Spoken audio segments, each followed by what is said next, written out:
Por otro lado, si les pido que abran sus micrófonos, por favor, perdón, no sus micrófonos, sus videos,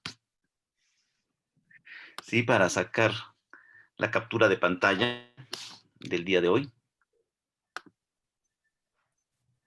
Veo a Gerardo al revés. Sí, Gerardo, no sé qué le pasó, que ahora está colgado del techo porque Es para muy que bien. fluya mejor la sangre al cerebro, profe. Esperemos que sí dé resultado, ¿eh? Bueno, pues, ok, ok. Muchas gracias. Gracias a todos. Apaguen ya los videos para poder comenzar la clase.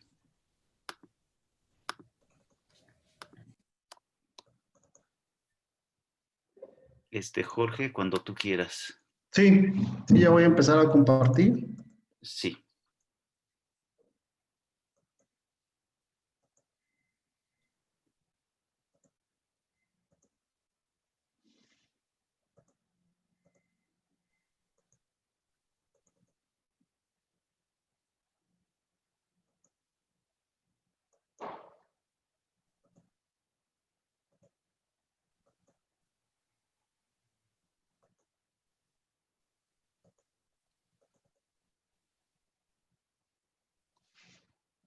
Perfecto. Ya se ve, ¿verdad? Sí, ya se ve. Ok. Ay, chis. Ahí voy otra vez. Acá te esperamos.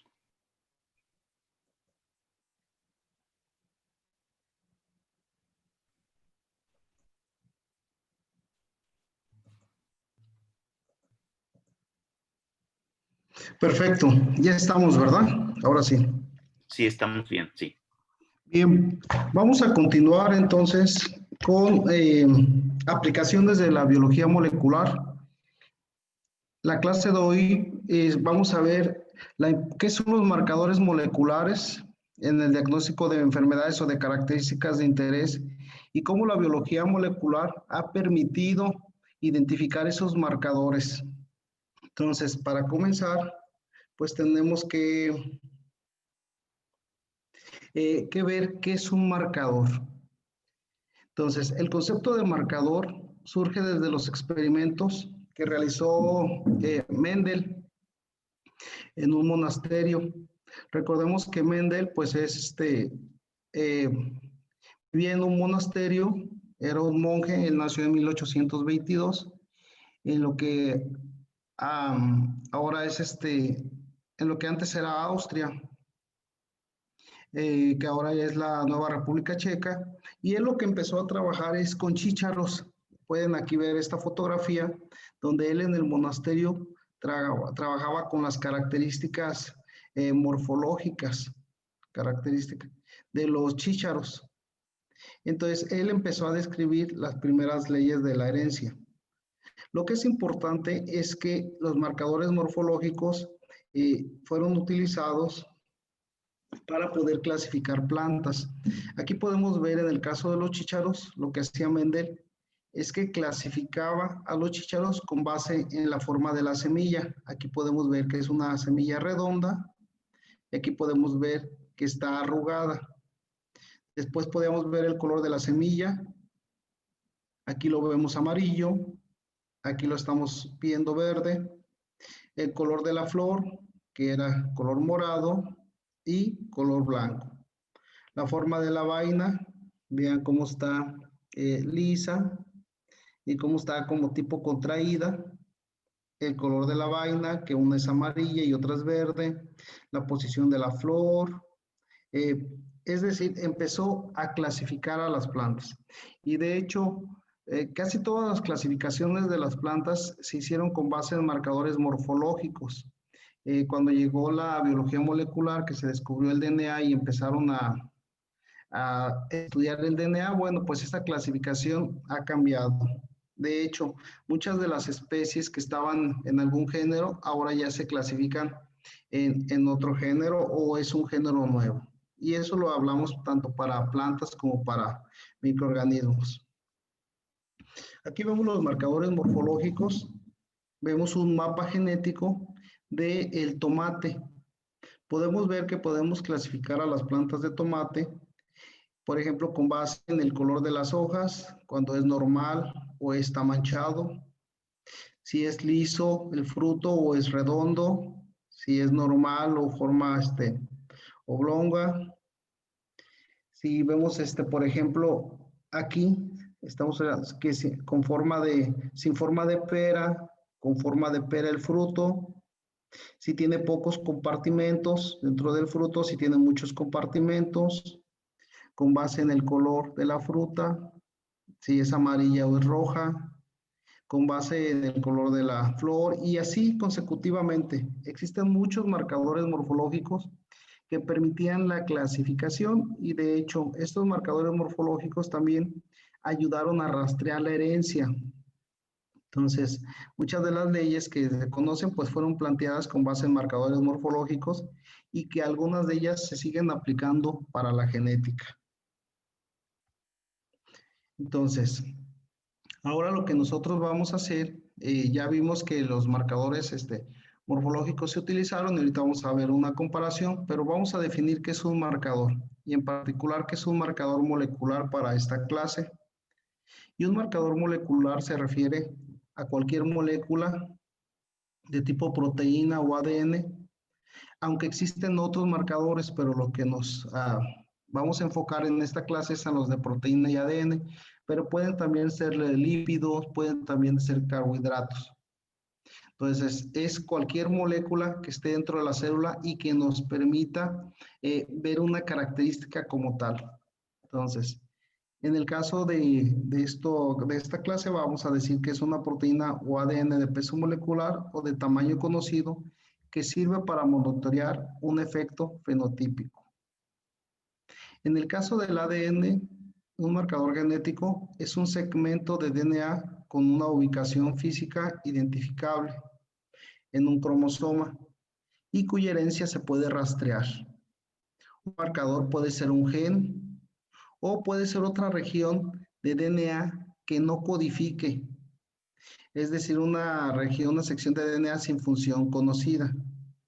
Dado que los segmentos de DNA se encuentran continuos en un cromosoma, van a tender a heredarse juntos y por eso nosotros los podemos rastrear. La ventaja de estos marcadores, y ahorita lo vamos a ver con algunos ejemplos durante la clase, es que pueden evaluarse o determinarse desde que los individuos están en los primeros estadios de desarrollo. Y bueno, estos marcadores son ampliamente utilizados en genética humana, vegetal, animal y microbiana.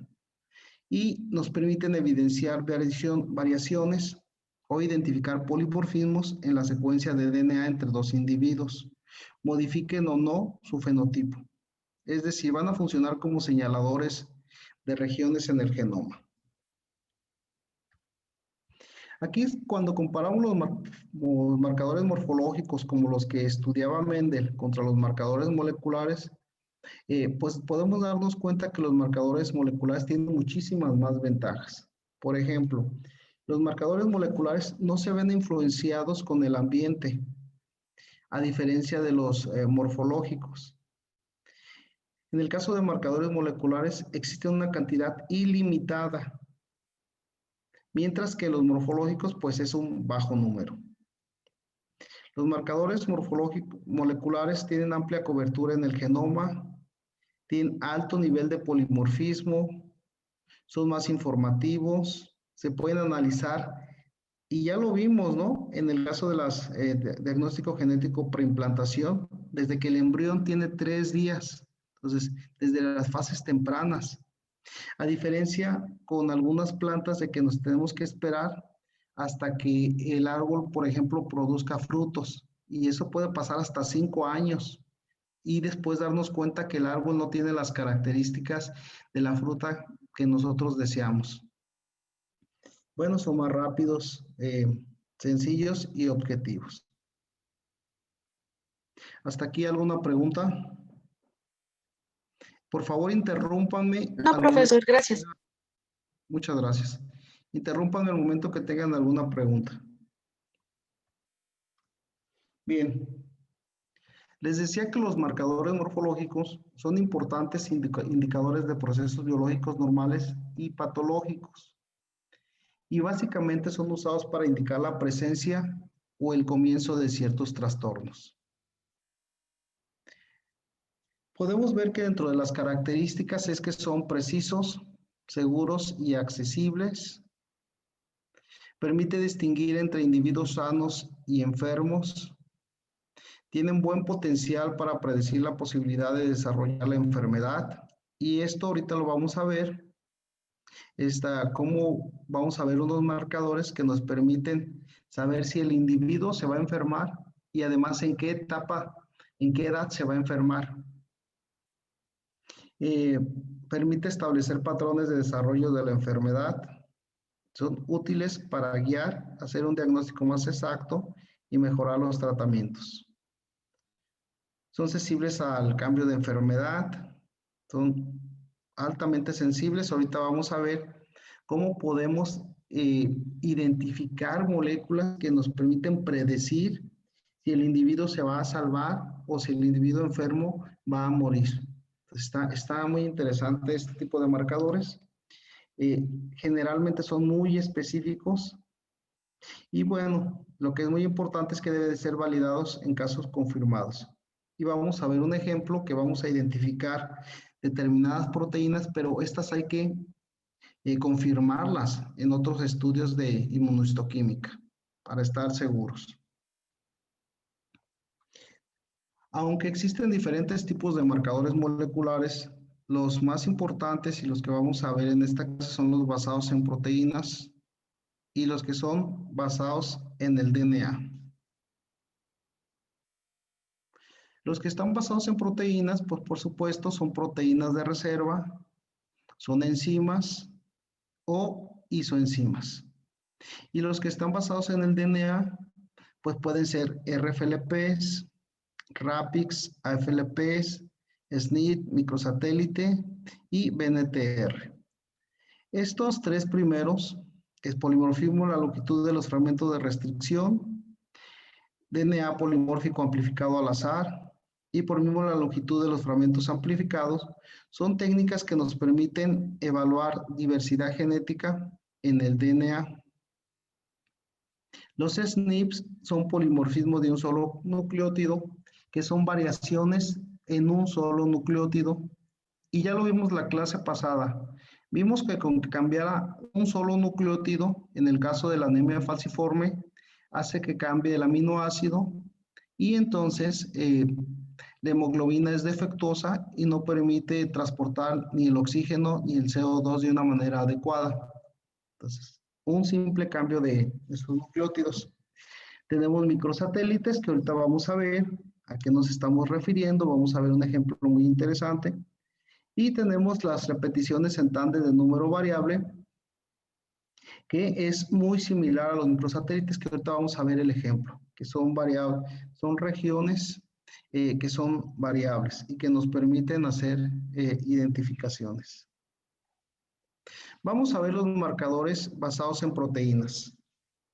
Hasta aquí les pregunto, ¿tienen alguna duda? No, maestro. ¿No? Por favor, deténganme si la tienen. Vamos a ver. Ustedes ya lo vimos la clase pasada, que una de las metodologías que nos permite identificar todas las proteínas en un momento determinado, bajo una condición determinada, se va a llamar la técnica proteómica.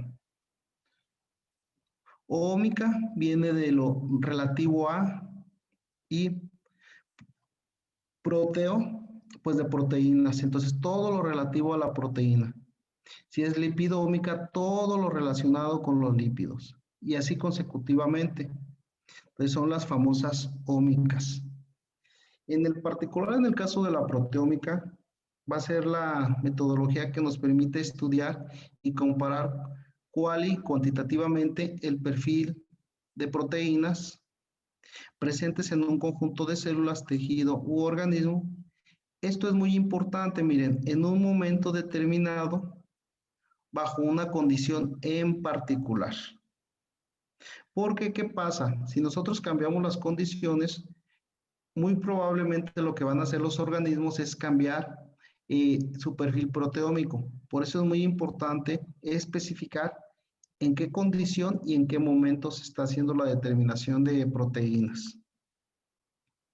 Además, va a estudiar las modificaciones post-transduccionales que pueden sufrir las proteínas, así como la interacción que existe entre ellas. Nosotros en las clases pasadas con el doctor Carlos Wong vimos las metodologías que nos permiten hacer proteómica.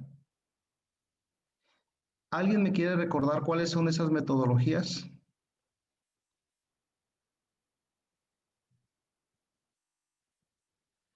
Muchachos, ¿cuáles son las metodologías que nos permiten hacer proteómica? Los Díganme. análisis en geles, en corrimiento de gel, en gel A ver, bidimensional. ¿cuál? Exactamente, es una de las metodologías, electroforesis en 2 dimensiones. ¿Cuál otra vimos? Podría ser Malditov. Exactamente.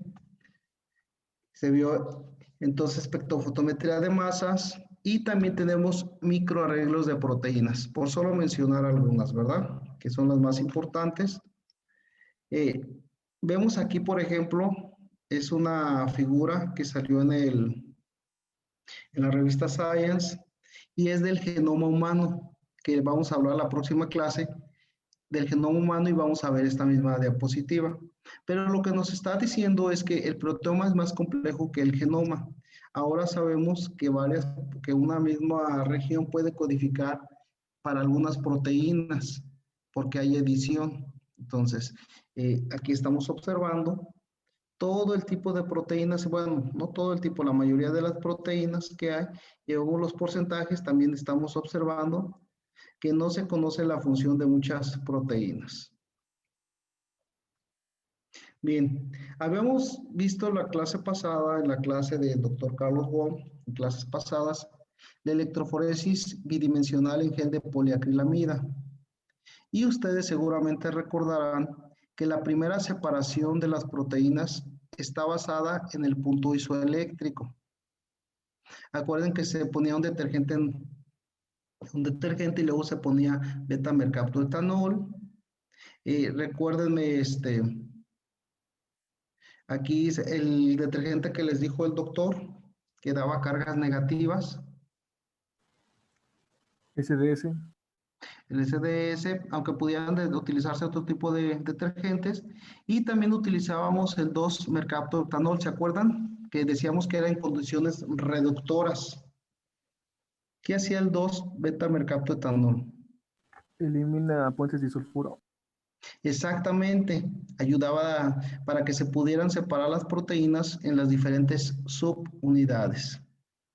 Entonces, en este caso, bueno, aquí para esta metodología, pues es un detergente no iónico. Y bueno, se va a separar primero con base en el punto isoeléctrico, que ¿qué es el punto isoeléctrico? Es cuando la proteína que... Tiene carga cero. ¿Tiene ambas cargas? Bueno, cero Aquí lo carga. están... No, es cuando la proteína carece de carga neta y deja de desplazarse en el campo eléctrico. Entonces, y después se va a hacer la segunda separación, ¿verdad? La electroforesis bidimensional. La primera es con base en el punto eléctrico y la segunda es con base en ¿qué? La separación. En el ¿El peso. peso?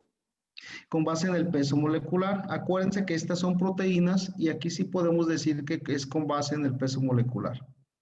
Y aquí estamos observando una fotografía en que vemos una electroforesis bidimensional en gel de poliacrilamida de las proteínas de la bacteria Escherichia coli. Cada una de estas manchas que estamos observando aquí pertenece a una proteína.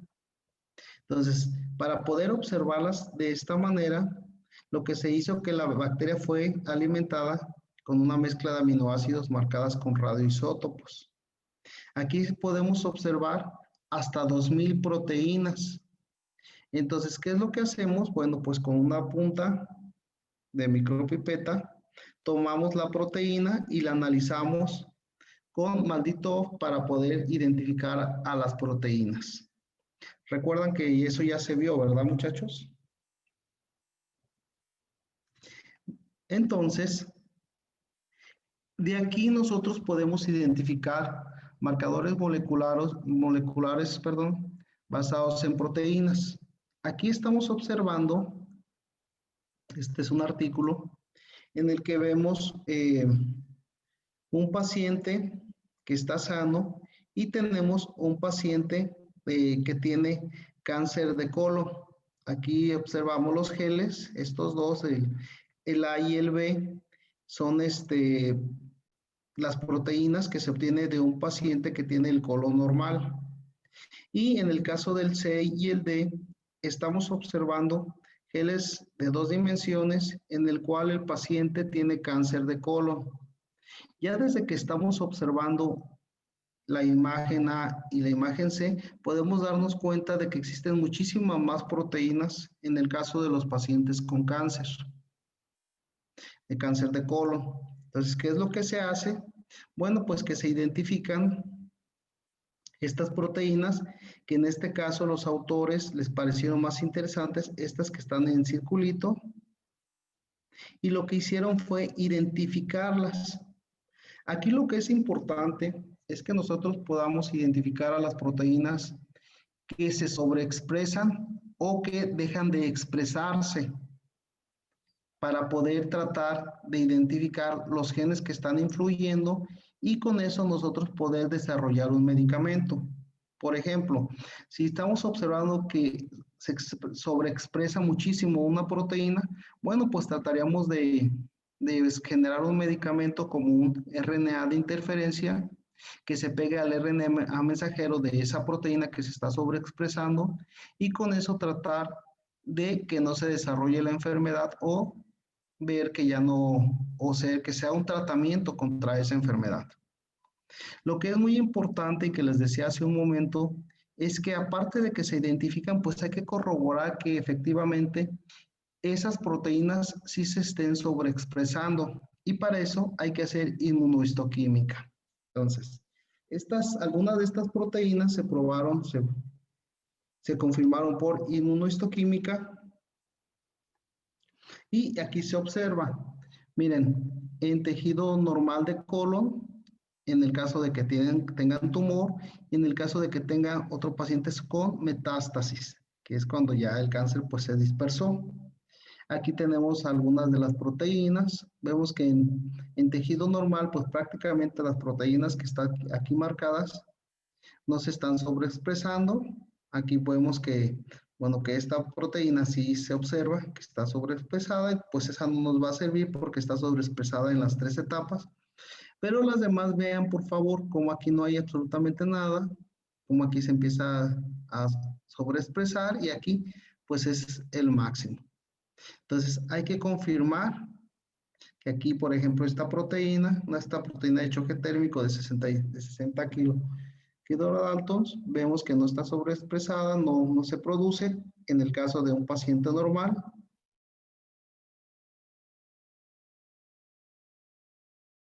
En el caso de metástasis, ¿cómo se observa la expresión de esta proteína?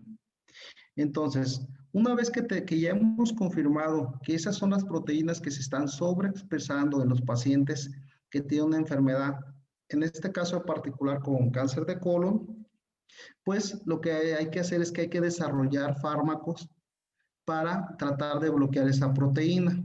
Y aquí más o menos a grandes rasgos les muestro esta diapositiva que es lo que hacen las empresas farmacéuticas.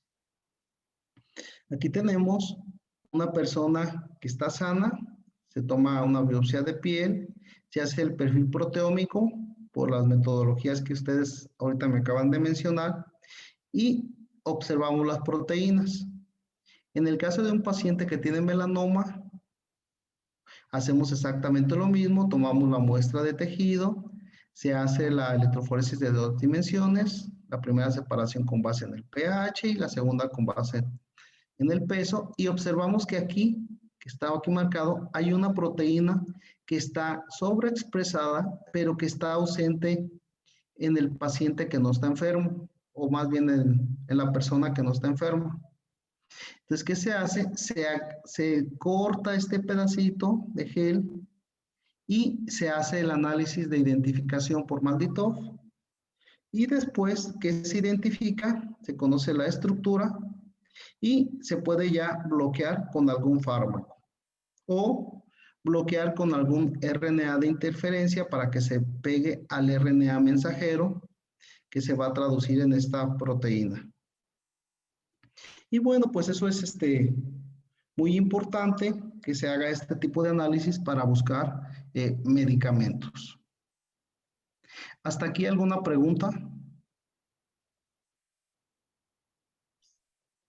¿Comentarios?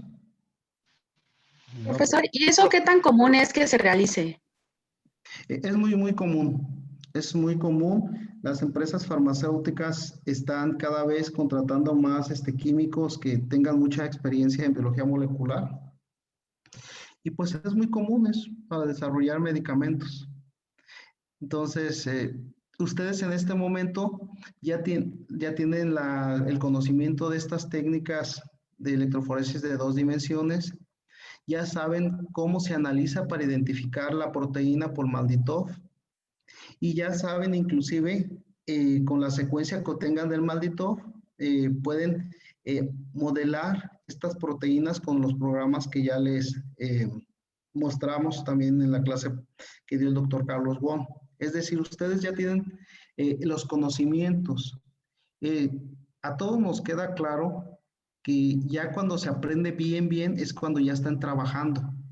Pero ustedes ya en este momento ya deben de tener los conocimientos para si les preguntan, pues decir cuál es el procedimiento. Por eso es que en esta parte del curso se ven aplicaciones para que digan, ah, mira, pues aquí la electroforesis de 2 dimensiones está sirviendo, el MALDI-TOF está sirviendo, los programas bioinformáticos sirven. Entonces, pues esa es la importancia de esta parte del curso y que ustedes sepan los fundamentos de los métodos de biología molecular. No sé si quedó claro o si contesté su pregunta. Sí, profesor, gracias.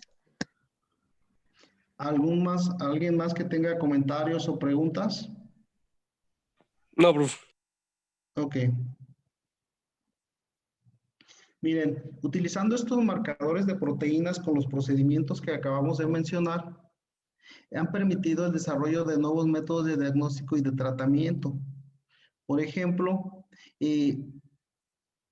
hay muchísimos estudios. Ahorita les voy a mostrar uno, aparte del de cáncer de colon que ya vimos, que si ustedes buscan marcadores de proteínas para enfermedades, les aparece en una lista grandísima.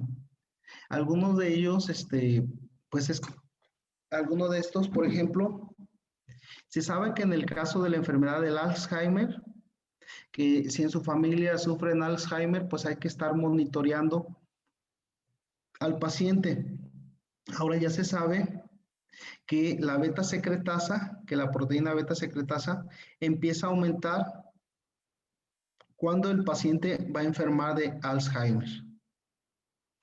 En el caso de si ustedes pertenecen o si algún amigo o las personas que tienen enfermedad, que sufren de enfermedades cardíacas y que dicen, ay, su papá murió de una enfermedad cardíaca y su hijo también, el hermano murió y la hermana también. Bueno, pues a este tipo de pacientes hay que monitorearlos.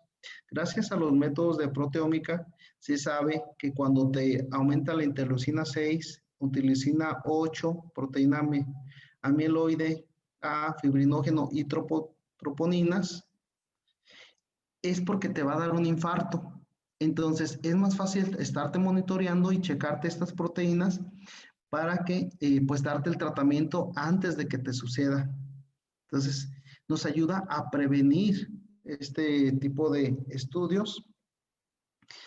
Se sabe también, por ejemplo, que la presencia de alfa-sinucleína es muy particular en los pacientes de Parkinson. Entonces, las personas que empiezan a tener Parkinson, entonces hay que hacerle esta determinación para saber si está aumentando y saber si va a desarrollar rápido la enfermedad o no. Otra de las enfermedades que que se ha visto beneficiada por estas técnicas de biología molecular es el EPOC. No sé si ustedes recuerdan la clase pasada que vimos enfermedades infecciosas, que está entre las primeras causas de muerte en el mundo. Bueno, pues esta enfermedad EPOC es una enfermedad crónica inflamatoria, que miren lo que le pasa aquí a los bronquios. Aquí está sano, y en el caso del EPOC, que es la enfermedad pulmonar obstructiva crónica, vemos que está el bronquio inflamado y vean cómo tiene un exceso de moco. Bueno, aquí vemos entonces que entonces, ¿qué va a pasar con el flujo de aire de los pulmones?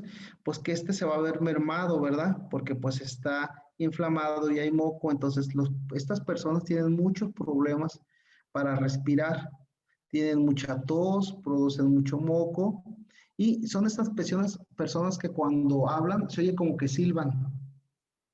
Entonces, se oye un silbido al respirar. Y bueno, esta enfermedad es causada por la exposición a largo plazo a gases y partículas irritantes. Generalmente los pacientes que fuman o las personas que fuman mucho, pues pudieran desarrollar EPOC. Aunque la cajetilla de cigarro les diga que es nocivo y que produce cáncer, estas personas siguen comprando. Y bueno, también pudiera ser que desarrollan EPOC debido a que tienen una predisposición genética, como el déficit de la proteína alfa-1 antitripsina. Y bueno, la edad también es otro factor para que se empiece a presentar esta enfermedad. Las enfermedades que tienen, las personas que tienen EPOC tienen mayor riesgo de padecer enfermedades cardíacas, cáncer de pulmón y una variedad de otras afecciones. Bien, en el mundo, 210 millones de personas padecen EPOC, y el EPOC es responsable del 5% del total de las muertes en el mundo. Se espera que para 2030 sea la tercera causa de muerte en el mundo y la séptima causa de discapacidad.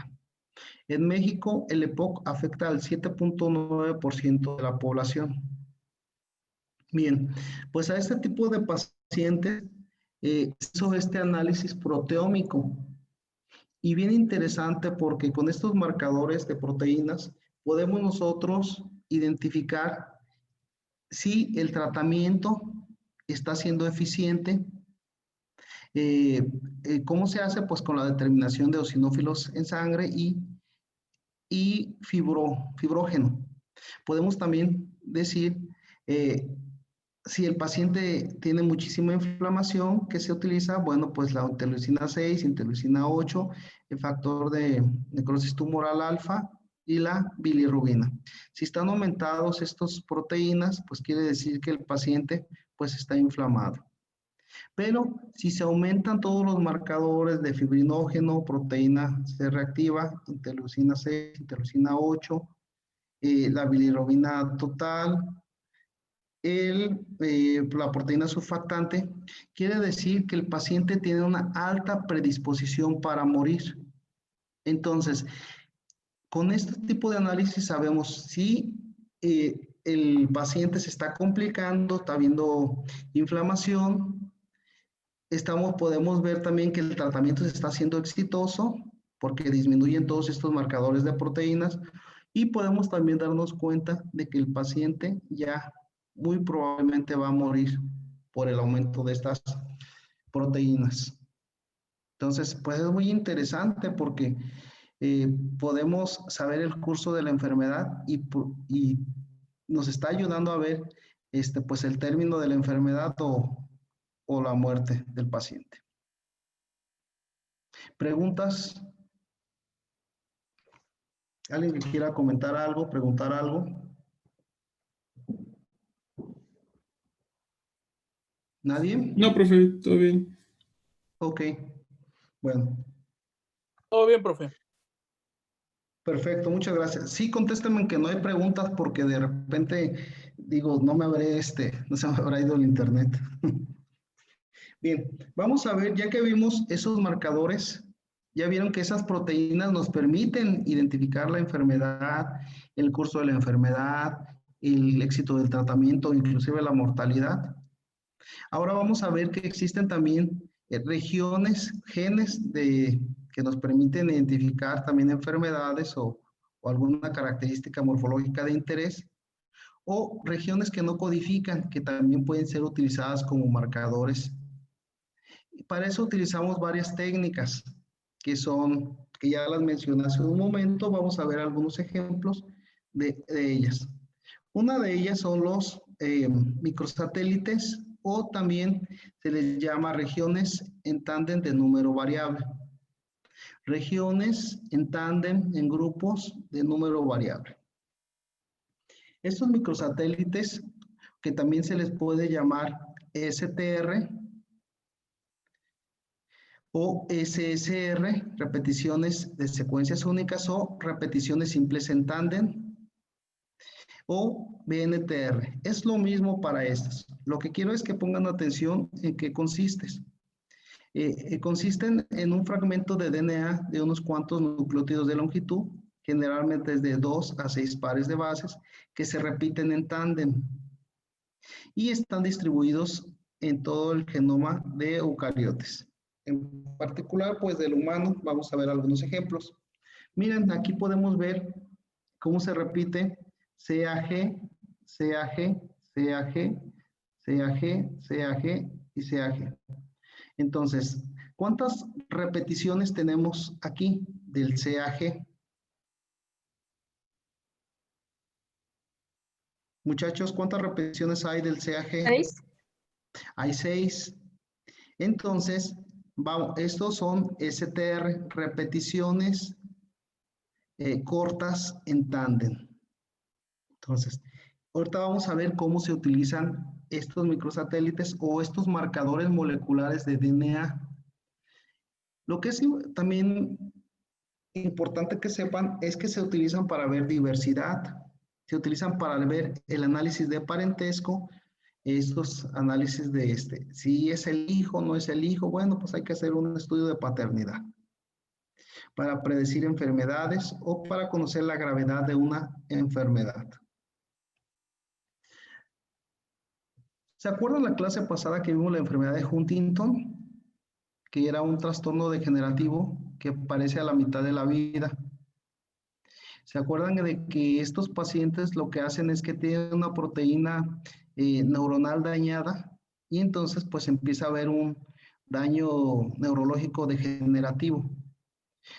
No sé si alguno de ustedes recuerda qué tipo de patrón de segregación tenía esta enfermedad hereditaria. ¿Se acuerdan que vimos 3 tipos de patrones de segregación?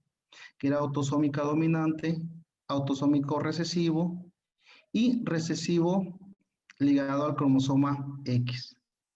¿Quién se acuerda qué tipo de patrón de segregación era la enfermedad de Huntington?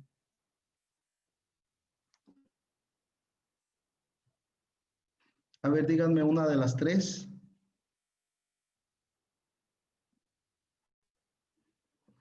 ¿Nadie se acuerda?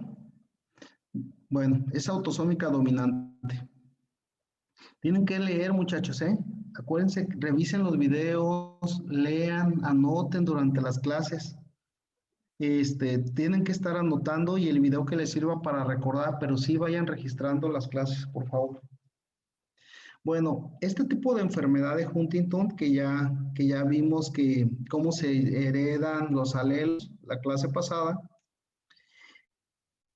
pues lo vamos a ver que esta enfermedad nos permite el DNA, podemos identificar marcadores genéticos para esta enfermedad. Y aquí estamos observando, miren, ¿se acuerdan los STR, las repeticiones cortas en tándem que acabamos de mencionar, que dijimos que había 6, que son estas de aquí? Bueno, entonces, por ejemplo, aquí tenemos, miren, hay 3 tipos de paciente, 1, 2, 3 pacientes. En el primer paciente estos STR tiene 10 copias, si lo logran ver, 2, 4, 6, 8, 10. En el segundo STR tiene 12 copias. Para el paciente 2, en el STR1 tiene 14 copias de esos repetidos, supongamos que sean CAG, como en el caso anterior, y en el segundo tienen 7. Para el tercer paciente tiene 5 y el STR2 tiene 10 copias. Entonces, estos STR nos permiten identificar que el paciente va a tener enfermedad, nos dice cuándo le va a dar la enfermedad, nos puede permitir identificar individuos, nos puede permitir identificar parentesco. Entonces, ya hay bien definido para, por ejemplo, para el caso de los estudios de paternidad que se van a ver más adelante, o el de identificación de individuos, que se utilizan estas regiones, que ya se saben específicas, y se cuentan esos repetidos, STR, y con eso podemos saber si es el hijo, no es el hijo, si es el culpable de un asesinato por la sangre que dejó, donde se comparan los patrones o no. Bueno, entonces, para el caso de la enfermedad de Huntington, existe un libro bien interesante. Este libro se llama Genoma y desafortunadamente hace 3 años lo dejaron de editar en México, pero tiene 23 capítulos. Y cada capítulo trata de una enfermedad del cromosoma. Por ejemplo, el capítulo 1, una enfermedad de los cromosomas 1. El capítulo 2, una enfermedad de los cromosomas 2, Y así consecutivamente. En el capítulo 4 trata de la enfermedad de Huntington, porque el gen de la huntingtina está en el cromosoma 4, por eso quedó en el capítulo 4. Bueno, pues en este mencionan, en este capítulo, que la enfermedad va a estar dada por el número de STRs, de las repeticiones cortas en tándem. En este caso, son repetidos CAG.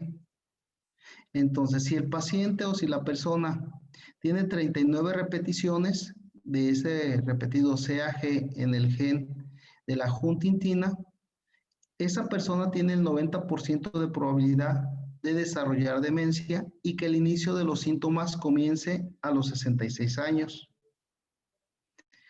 Si la persona tiene 40 repeticiones, la enfermedad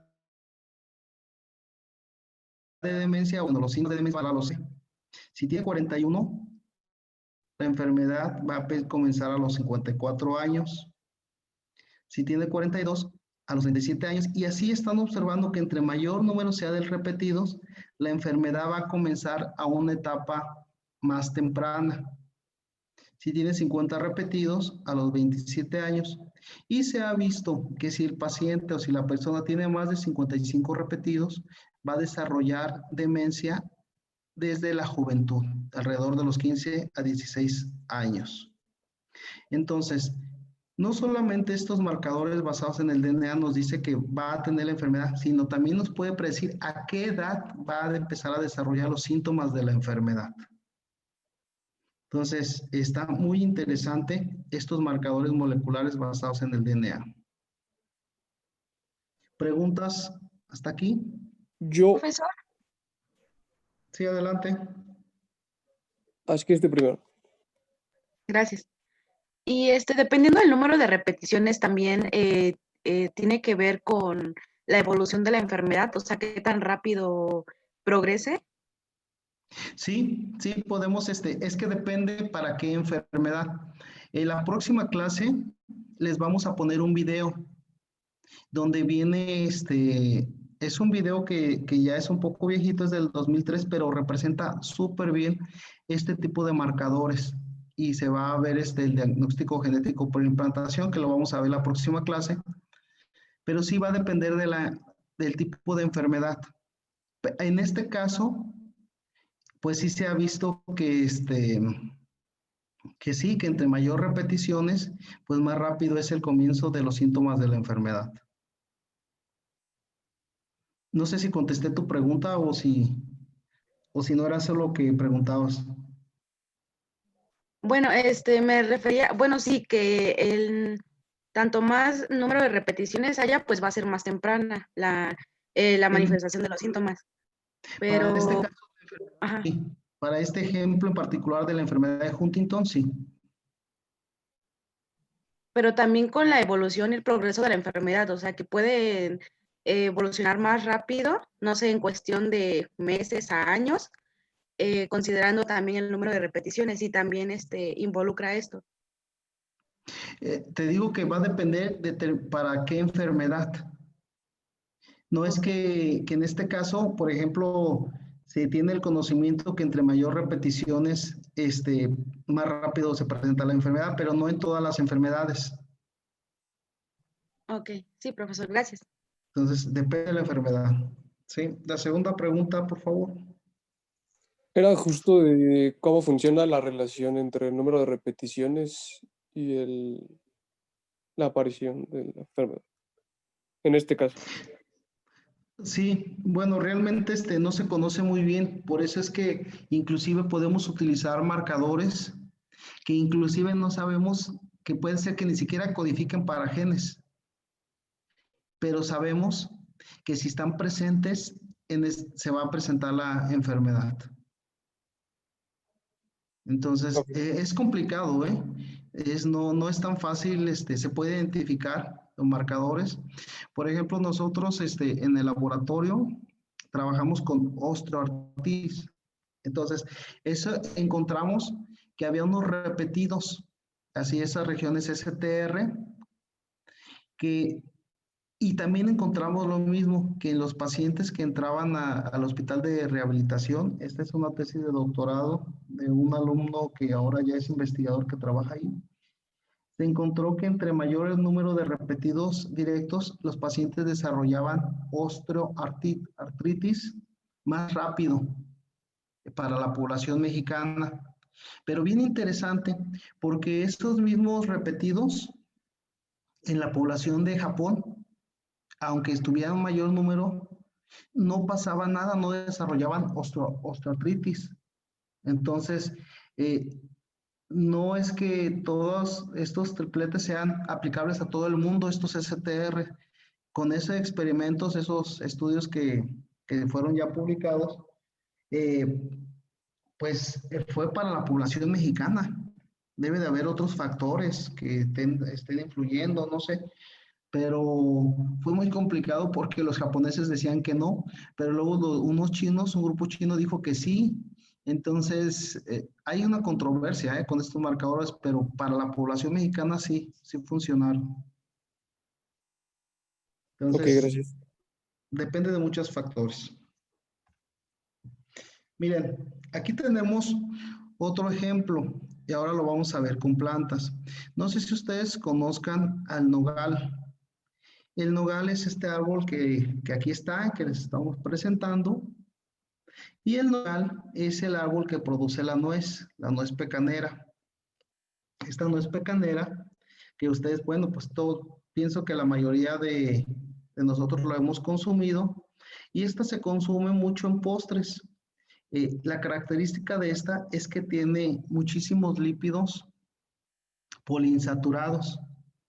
Y se ha visto que las personas que lo consumen ayudan a tener una mejor capacidad de retención y tienen buenos problemas de que se les olviden las cosas.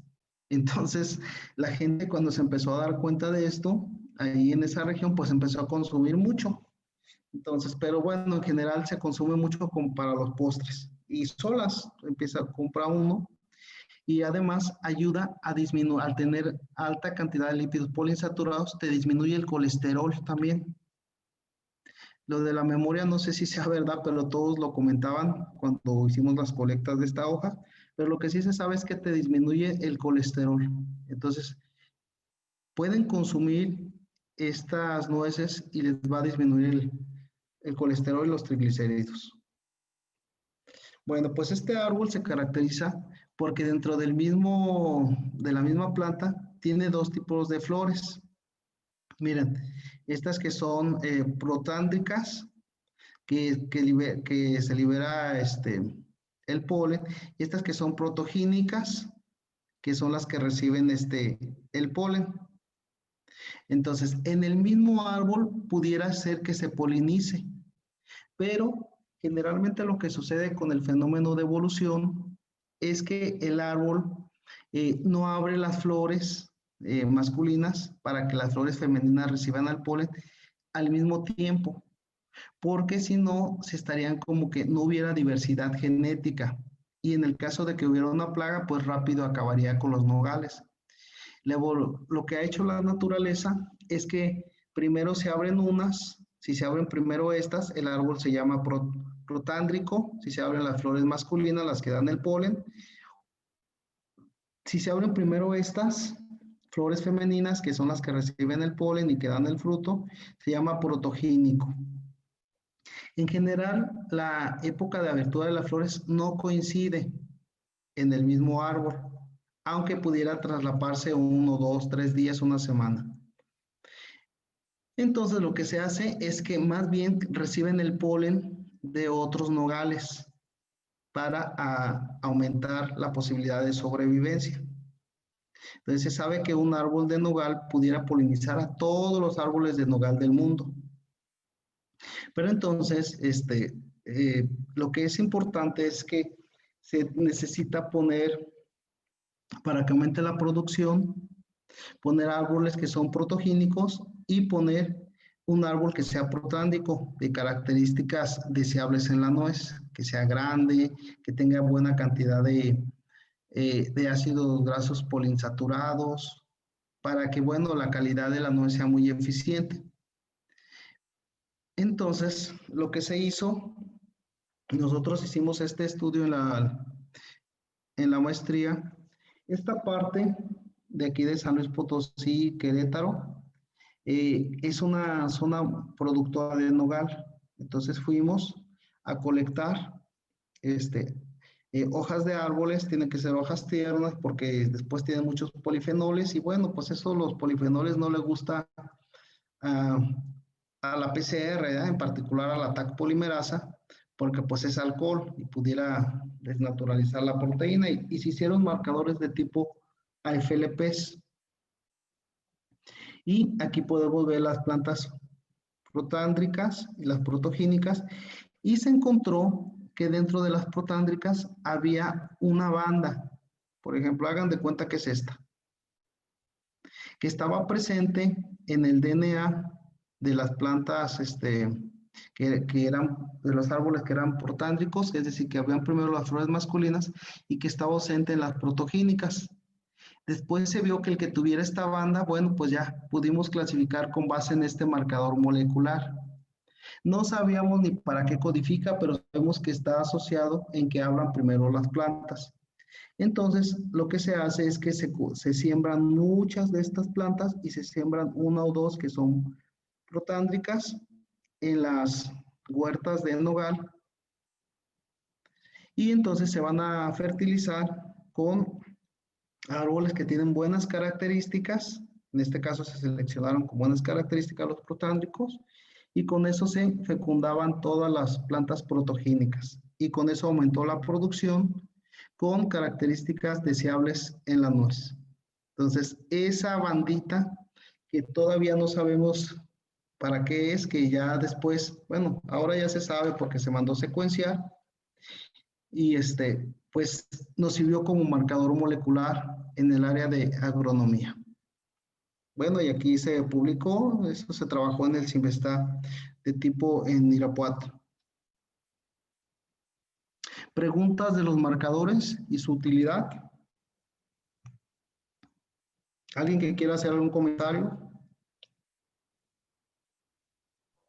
Creo que no. Ok. Bueno, vamos a ver entonces ahora. Todos sabemos que en el área en la que nos encontramos, pues es muy común que se haga epidemiología molecular. Y la epidemiología molecular en bacterias, ahorita lo que se está haciendo es utilizando marcadores moleculares. En el laboratorio estamos trabajando con micobacterias. Entonces, cuando se empezó a hacer este estudio, que lo hizo una estudiante de maestría, que se llama Rocío, pues no se sabía muy bien cuáles eran las micobacterias que estaban afectando a los pacientes que se hospitalizaban por VIH-Sida. Entonces, se empezó a hacer este estudio de epidemiología molecular utilizando marcadores que ahorita les voy a comentar y que ustedes ya conocen para la identificación de las micobacterias. Entonces, si ustedes buscan cuántas micobacterias hay actualmente, pues están alrededor de 200 micobacterias. Esto lo podemos ver en la lista de procariotas. Cada mes, cada 2 meses surge 1, 2, 3 micobacterias nuevas. Entonces va aumentando. Las características de las micobacterias, bueno, aquí representadas por la especie tipo, que es Mycobacterium tuberculosis, que es la que más afecta al humano, pues es que es una pared bacteriana rica en lípidos, son bacilos, ácido alcohol resistentes. En su genoma posee un porcentaje de guanina citosina del 62 al 70%. Es un aerobio estricto. Crecen a 37 grados centígrados y en un intervalo de pH de 7.4 a 8. Es no móvil, no forma cápsulas y su crecimiento es lento. Tarda 4 días. La aparición de las colonias de Mycobacterium tuberculosis sobre medio sólido pueden tardar hasta 2 meses. Las micobacterias se van a clasificar con base en el gen 16S y con base en la enfermedad que producen. Aquí tenemos que se clasifican en las del complejo Mycobacterium tuberculosis, que son las que producen tuberculosis en huéspedes bien definidos. Por ejemplo, Microti en ratón, Pinepidin produce tuberculosis en delfines, Suricates en suricata, chimpancé en chimpancés, africanos en humanos, bovids en ganado bovino, y es una enfermedad zoonótica que también afecta al hombre. Bueno, la característica de estas es que producen tuberculosis y tienen un 99.9% de homología en el gen 16S. Y tenemos al segundo grupo, que son las micobacterias no tuberculosas, que para diferenciarlas del complejo Mycobacterium tuberculosis, vamos a decir que la enfermedad que produce se llama micobacteriosis. Actualmente existen alrededor de 190 especies, las más importantes es Mycobacterium avium, Mycobacterium intracelulare, y tenemos otras como Chelone fortuitum, por mencionar algunas. Fíjense que es muy importante que estemos actualizados con los nombres. Recientemente, bueno, en el 2018, en el año 2018, ya no tan reciente, ya hace 2 años, reportaron la filogenómica integral y análisis genómicos de 150 genomas de Mycobacterium para entender sus interrelaciones. Entonces, lo que hicieron ellos es que de las 188 especies que se encontraban reportadas, tomaron los genomas o la secuencia de 150 especies. Y lo que hicieron fue secuenciación de nueva generación, que ustedes ya en este momento conocen, alineamiento de secuencia múltiple, y bueno, obtuvieron la identidad en nucleótido promedio, que representa una media de los valores de identidad o de similitud entre regiones genómicas homólogas.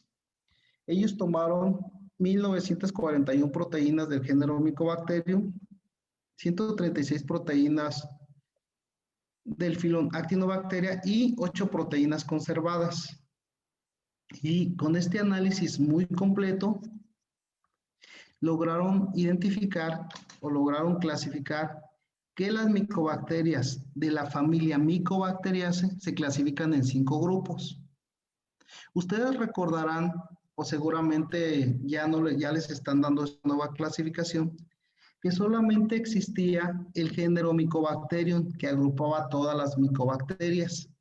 Ahora el género Mycobacterium se conserva, pero se generaron otros nuevos géneros. Tenemos Mycolizibacillus, Mycolizobacter, Mycolizibacterium y Mycobacteroides. Ya dentro de la familia Mycobacteriaceae hay 5 géneros. Aquí vemos que 3 son de crecimiento lento, que es Mycobacterium, Mycolizibacillus, Mycolizibacter. Y tenemos 2 de crecimiento rápido, que es Mycobacteroides y Mycolizibacterium. Aquí podemos ver que el género se considera el género Mycobacterium, que contiene los principales patógenos humanos. Y bueno, aquí se encuentran los otros 4 géneros. Dentro del complejo de Mycobacterium tuberculosis, que son las que producen tuberculosis en huéspedes bien definidos, se hizo un estudio muy similar al que se hizo para la familia Mycobacteriaceae, que les acabo de mencionar.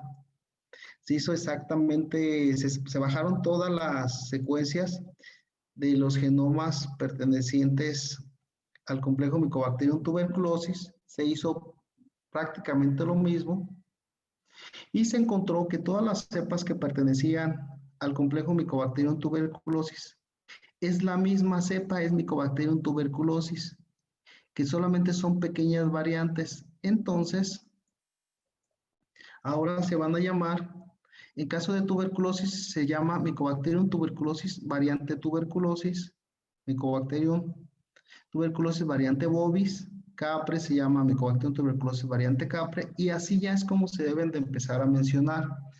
Tanto la anterior nomenclatura como esta ya se están utilizando para que ustedes ya como químicos pues sepan utilizarlas.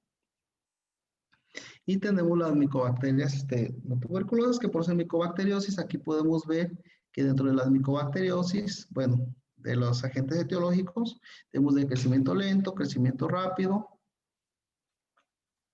Bueno, las micobacterias, las características clínicas es que se transmiten de persona a persona por medio de aerosoles. Entonces, ¿se acuerdan cómo se llama esta enfermedad infecciosa que se transmite de persona a persona? ¿Cómo está clasificada? Que lo vimos la clase pasada. Transmisión directa.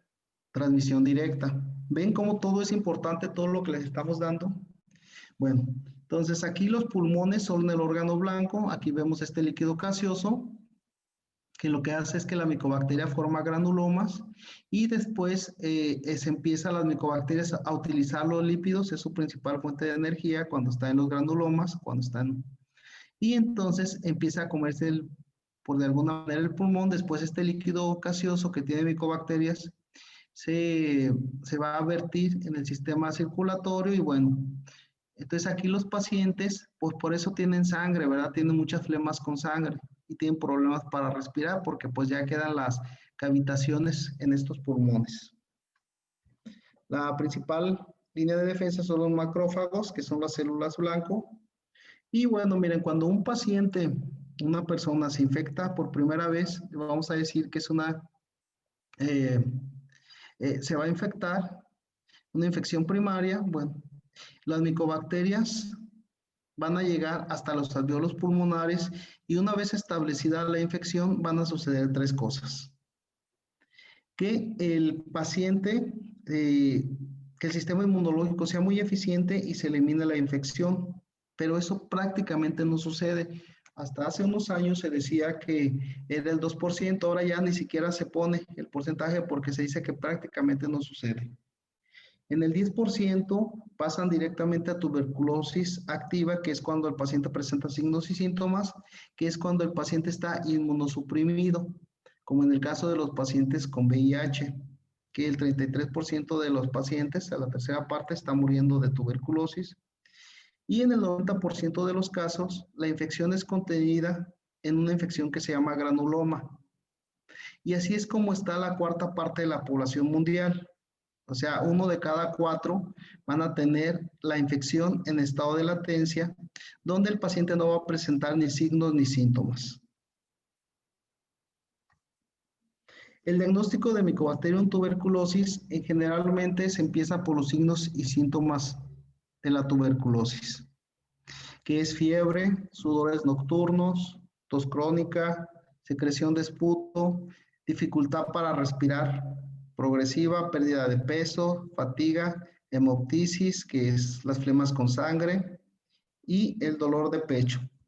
Y lo primero que les va a mandar a hacer, que se manda a hacer a estos pacientes, es una radiografía de tórax donde se pueden observar estas cavitaciones, que son signos sugerentes de la tuberculosis. pero hay que hacer un diagnóstico diferencial con cáncer del pulmón.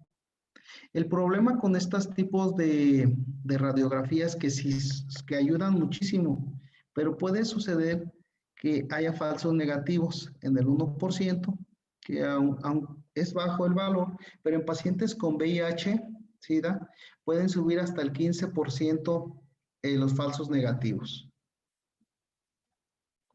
Entonces se hace el diagnóstico tradicional de la tuberculosis, ustedes ya seguramente lo vieron en Bactermédica, donde se hace baciloscopía, cultivos de microorganismos, pruebas bioquímicas y sensibilidad a drogas antituberculosas. La baciloscopía, por supuesto, es una técnica que ustedes ya debieron de haber visto en Microgenerar y en Bactermédica. Es la tinción de Ziel-Nielsen, que es una metodología que es rápida, barata y una sensibilidad del 80%, pero vean la cantidad que se requiere de células de micobacterias por mililitro. Se requieren 10,000. Si el paciente tiene una expectoración, pero tiene menos de 10,000 bacilos por mililitro,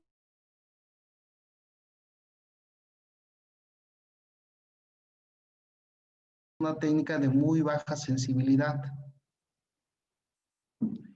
Este tiene escasa complejidad metodológica y las desventajas es que lo que estamos observando aquí son bacilos ácido alcohol resistente. Pero esta metodología, y que quede claro, no nos está diciendo que es una micobacteria, porque existen otras bacterias que son bacilos ácido alcohol resistente como Nocardia y Corynebacterium. Otro de los problemas que se presentan en la clínica es que esta metodología de baciloscopía, a veces los médicos la utilizan para decir, denle en tratamiento y hágase baciloscopía cada 3 meses. Entonces, si tiene menos de 10 a la 4, no va a aparecer y el paciente va a pensar que ya se curó, aunque no es así. Entonces, esta metodología de baciloscopía no es efectiva para el seguimiento al tratamiento.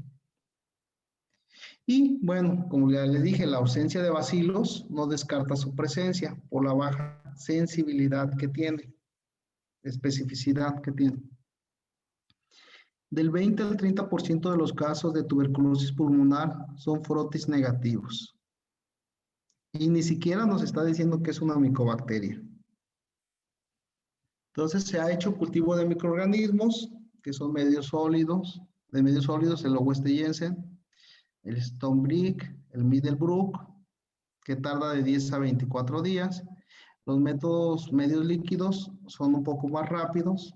Se puede utilizar el Vitex 460, el Millit.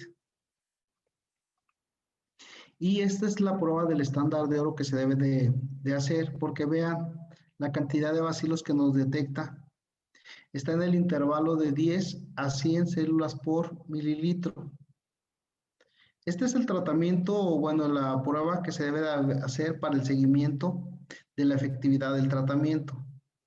Y algunas morfologías coloniales pueden indicar alguna especie. Lo más importante es que proporciona una biomasa para una identificación más profunda, para poder hacer diversidad genética y poder estudiar brotes. La desventaja, bueno, pues es que tardan en crecer las colonias de Mycobacterium tuberculosis, como les dije desde hace un rato, hasta 2 meses. A veces se requiere la combinación de medios sólidos y líquidos. Es un método muy caro y en algunos medios se requiere usar radioactividad. Aquí las pruebas bioquímicas pues prácticamente no son eficientes. Hay alrededor de 200 especies y casi todas con un metabolismo muy similar, lo que implica que las pruebas pues no son eficientes. Se ha descrito que para Mycobacterium tuberculosis la prueba de la niacina, la reducción de nitratos y la catalasa eran las que más se utilizaban para la identificación, pero ahora ya están prácticamente en desuso porque pues varias micobacterias te pueden dar la misma pruebas bioquímicas. Pero afortunadamente los métodos de biología molecular han venido a ayudar al diagnóstico. Y aquí se utilizan varios marcadores moleculares que también se utilizan para otras especies bacterianas. Por ejemplo, ustedes saben que para clasificar se utiliza mucho el gen rRNA 16S, lo que se le llama el gen 16S, que en realidad es el gen RRS. Esa metodología nos permite identificar a las micobacterias de la familia Mycobacteriaceae, porque esto ya cambió. Nos permite identificar posteriormente, que ya sabemos que es una micobacteria, ver si pertenece al complejo Mycobacterium tuberculosis o es una micobacteria no tuberculosa. Y si es del complejo, las que más afectan en México, las especies son Mycobacterium bovis y Mycobacterium tuberculosis. Y aquí se utiliza otro marcador molecular, que es la región de diferenciación 4, RD4, presente en Mycobacterium tuberculosis y ausente en Mycobacterium bovis. Entonces, ¿qué es lo que se hace? Aquí está, se hace la primera PCR para saber si es una micobacteria. Hasta aquí, muchachos, ¿hay alguna pregunta o algún comentario? ¿Para qué es la radiactividad en el cultivo? Lo que pasa es que algunos medios utilizan radioactividad. Entonces lo que hace, utilizan carbono radioactivo. Entonces la micobacteria empieza a consumir ese carbohidrato y entonces desprende CO2 radioactivo y con eso se detecta que está creciendo. Ok, ya, gracias.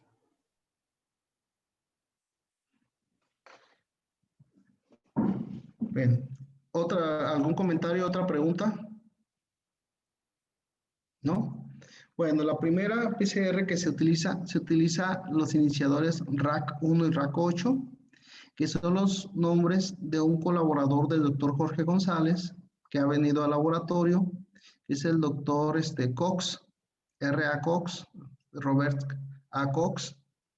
Él diseñó estos iniciadores en regiones específicas que solamente tienen las micobacterias. Entonces, estos iniciadores se pegan en esta región del gen MURA hasta otra región del gen 16S y va a amplificar esta región por PCR. Si hay amplificación, quiere decir que es una micobacteria. Todas las micobacterias tienen esta región.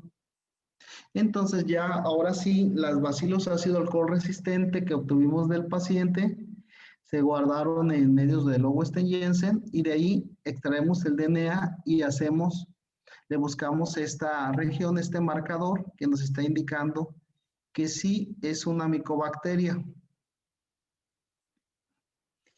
Ya si nos da la banda, quiere decir que sí es una micobacteria.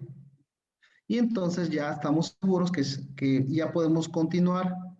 ¿Qué es la siguiente PCR que deberíamos de hacer para llegar a la identificación utilizando estos marcadores? Pues ver si pertenece al complejo Mycobacterium tuberculosis o es una micobacteria no tuberculosa.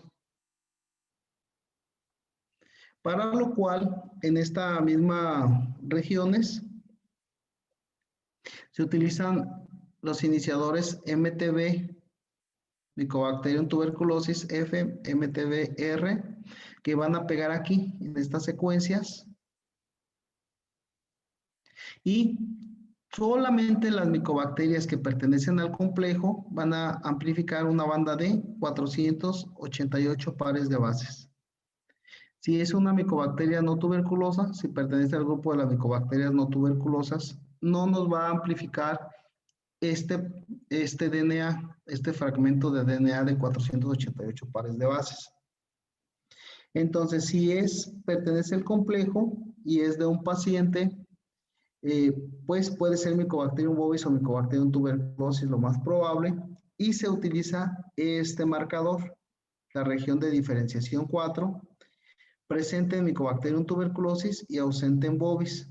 Se hace otra PCR. Si ya no nos da la banda, es que es bovis, y si nos da la banda que es Mycobacterium tuberculosis. Lo que hizo Cobos Marín, que fue una alumna de la doctora Iris, y donde también participó el doctor Jorge González, es que le hicieron una PCR múltiple, donde se amplifican varias bandas o varios genes en una sola reacción de PCR. Entonces, se utilizan estos estos marcadores, el gen 16S y la región de diferenciación 4. Ahora, si es una micobacteria no tuberculosa porque no nos amplificó esta banda de 488 pares de bases, se van a utilizar otros marcadores moleculares.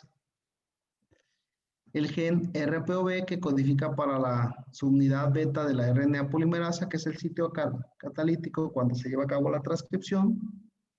Otra vez el gen RRS. Y vamos a utilizar también un gen que codifica para la proteína de choque térmico de 65 kilodaltons.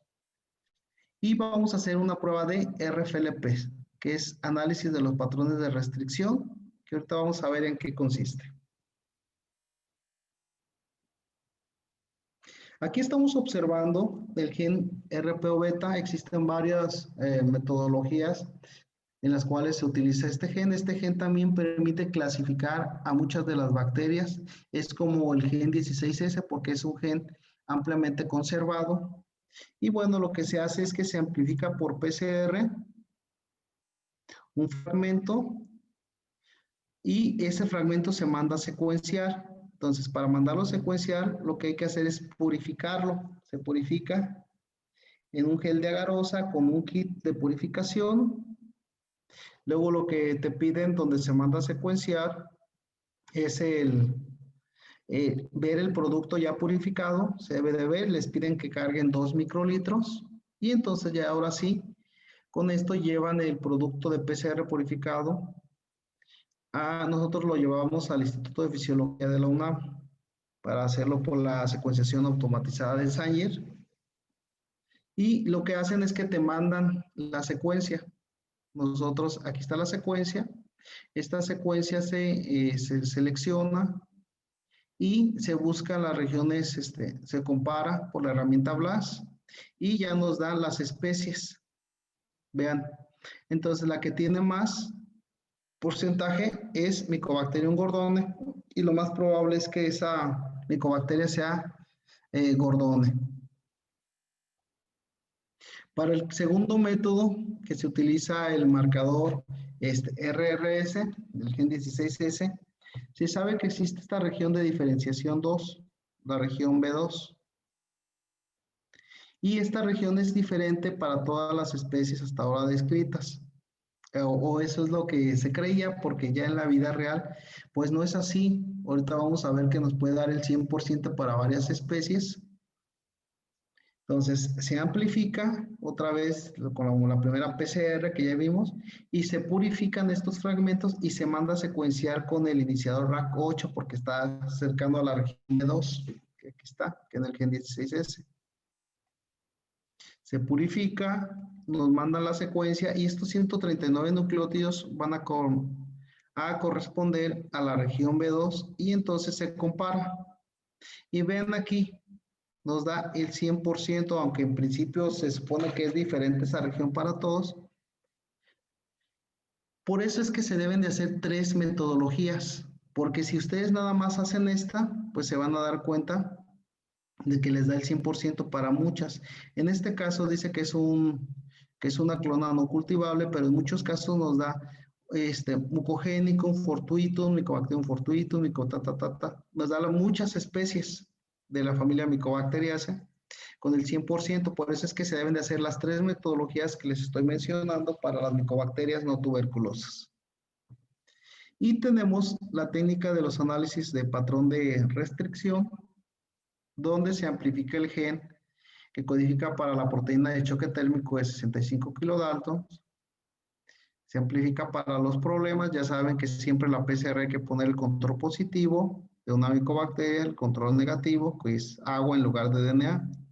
Y posteriormente estas bandas, este producto de PCR, no las bandas, el producto de PCR que tenemos en el tubo, Lo vamos a digerir al mismo tiempo, por un lado con la enzima BCT2 y con otro con la enzima JAE3. Y esta nos va a producir patrones electroforéticos.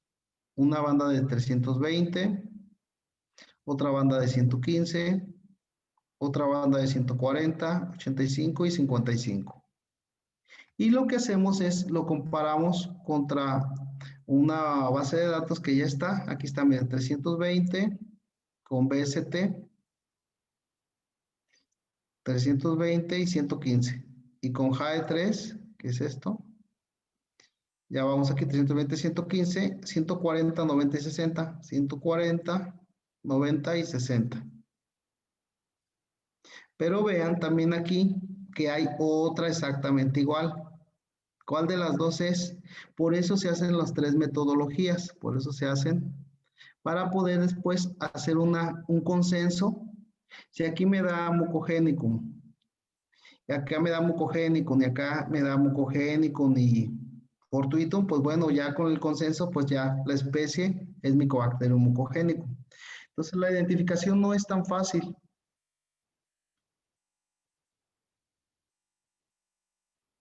Existe también dentro del Instituto Pasteur esta base de datos, donde aquí podemos meter los fragmentos generados con BST y con JAE3, le ponemos submit y nos da las especies que pueden ser.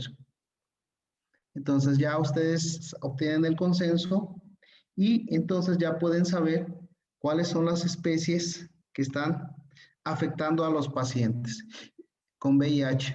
Entonces, fíjense, bien interesante porque eran 80 cepas de 55 pacientes que tenían VIH que se habían hospitalizado en el Hospital Arrasa en el siglo XXI, en 3 hospitales, 4 hospitales, pero miren, a todos ellos les habían dado el tratamiento para Mycobacterium tuberculosis.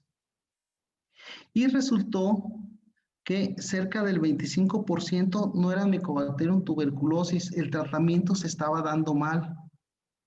Entonces me decía la estudiante que cuando fueron a los expedientes, pues bueno, varios de estos pacientes ya habían muerto porque el tratamiento se les dio mal. Aquí vemos las especies que más afectan a los pacientes con VIH, que era Mycobacterium avium, Mycobacterium intracelulares. Y la relevancia clínica de esto es que el tratamiento es, por ejemplo, es muy diferente cuando se trata de Mycobacterium tuberculosis o cuando se trata de micobacterias no tuberculosas. Por ejemplo, para el caso de Mycobacterium tuberculosis, el tratamiento general que se da es rifampicina y isoniazida, que son los principales antifímicos, junto con piracinamida, pero si es Mycobacterium bovis, pues tiene la enzima, entonces no se da piracinamida, etambutol y ostreptamicina. Y para micobacterias no tuberculosas, vean, se da claritromicina o acitromicina, etambutol y rifampicina o rifabutina si están dándole antirretrovirales. Entonces el tratamiento es completamente diferente o es muy diferente y se debe de hacer la identificación hasta a nivel de especie porque va a variar el tratamiento. Por eso hay que hacer la identificación y solamente esto se puede dar un tratamiento bien dirigido cuando se hace la identificación hasta nivel de especie y para eso necesitamos estos marcadores moleculares para poder identificar la especie y dar el tratamiento. Y bueno, pues esta información fue publicada en una revista de alto impacto y bueno, pues es muy importante que se puedan hacer el diagnóstico con marcadores moleculares. ¿Preguntas, muchachos?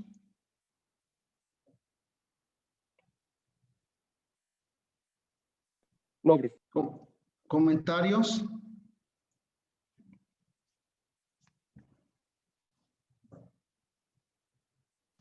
No, profesor. ¿No? Pues ya estamos cerca ya faltan 25 a las 2 y el tema que sigue no creo que se pueda dar en ese tiempo. No, pues yo creo que le dejamos aquí, no, a no ser que me digan los doctores. Doctor No. Sí, doctor, González. por mí está bien. Por mí está bien también, Jorge, no hay problema. Ok, Entonces continuamos la próxima clase donde vamos a ver el genoma humano y vamos a ver enfermedades hereditarias y vamos a ver un video. Nada más les quería acordar lo del equipo que le toca discutir la práctica el 10 de diciembre. Por favor, acuérdense, ¿no? El jueves 10 de diciembre, que es la de clonación. Y se las voy a seguir recordando, pues, para que no se les olvide. Nada más.